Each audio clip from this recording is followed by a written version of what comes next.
L'auteure-compositrice-interprète Marie-Mé a vécu plusieurs bouleversements au cours des dernières années. Elle s'entoure maintenant de nouveaux visages. Stéphane Leclerc l'a rencontré. Il en parlait un peu plus tôt à RDI Matin Week-end. Convaincue à 300 % que ce qui s'est passé dans les dernières années, c'est exactement ça qu'il fallait qu'il se passe.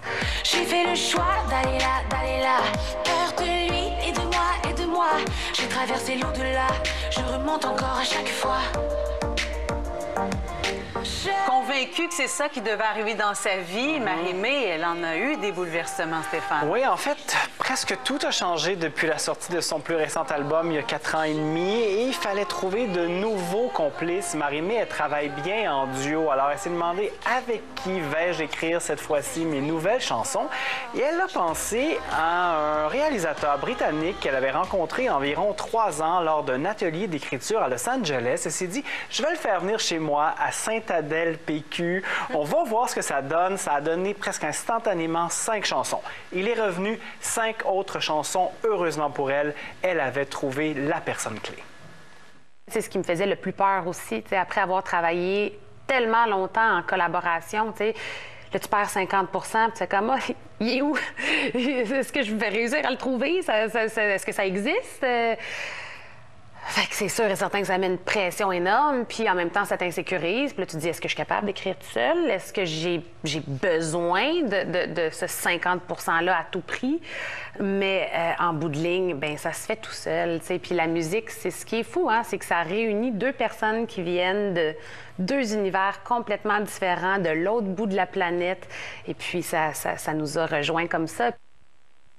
Donc, symbiose totale entre Marie-Mé et cet artiste qui vient de Londres, vous disiez? Oliver Sum, j'ai l'impression qu'ils vont retravailler ensemble assez bientôt. Mais là, on peut l'écouter, 6e album qui sort en fin de semaine. Il est disponible. C'est très certainement son album le plus personnel. Elle raconte tout ce qu'elle a vécu dans les dernières années. Et là, elle veut être un peu plus transparente. Ce qu'elle dit, on me connaît sous le nom de Marie-Mé, mais je suis également Bouchard et je veux laisser un peu plus de place à cette Bouchard-là qui est un peu différente de Marie-Mé.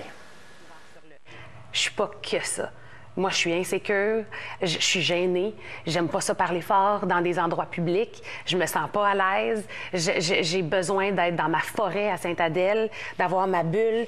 Mais ça, les gens le savent pas. Les gens voyaient juste Marie-Mé et c'est up and down, les carrières, les ci, les ça, les ci. Mais Bouchard, c'est au centre de qui je suis. Puis même, tu sais, dans mon nom, il n'est pas là. Pourquoi tu n'as pas ajouté Bouchard? Ben parce que, bon, 15 ans plus tard, c'est ce que c'est. Puis je pense que mon but, c'est pas de changer mon nom artistique, mais c'est d'exposer davantage la personne que je suis en dehors de le flamboyant. Alors, la Marie-Mé Bouchard sera juge dans une émission oui, pas américaine, mais anglophone. Anglophone, sur le réseau CTV au Canada. Dès janvier, on va la voir comme juge à l'émission de Lounge. Elle a fait la rencontre de Scott Borchetta, qui est également juge dans cette émission-là, qui est un Américain. Sa compagnie de disques, à l'époque, avait découvert Taylor Swift. Lui veut entendre les prochaines chansons en anglais de Marie-Mé. Et ce que j'ai appris, c'est que dans les prochaines semaines, elle a prévu plusieurs ateliers d'écriture avec les grands noms de la musique pop actuelle. J'ai envie de profiter aussi des contacts que ça m'a donné de travailler sur ce show-là. Alex Hope, qui a réalisé mes chansons préférées de Troye Sivan. Entre autres, j'ai une session d'écriture avec elle qui s'en vient en décembre. John Levine, qui a fait les hits de Dua Lipa. J'ai une session d'écriture avec lui aussi. Donc, c'est fou, mais c'est fou. Mais c'est fou, wow. Mais moi, je c'est veux vraiment saisir une porte qui s'ouvre avec The Lounge. Ah, c'est sûr et certain. J'ai accès à des gens en qui j'aurais jamais eu accès auparavant. Tant mieux. Oui, et cet album-ci, il lui ressemble vraiment. J'ai l'impression, après l'avoir écouté quelques fois, que c'est son meilleur. Il n'y a pas de guitare électrique. La Marie-Mé qui aime la musique pop s'assume à 100 %. Et bravo, belle entrevue, Stéphane. Merci, Caroline.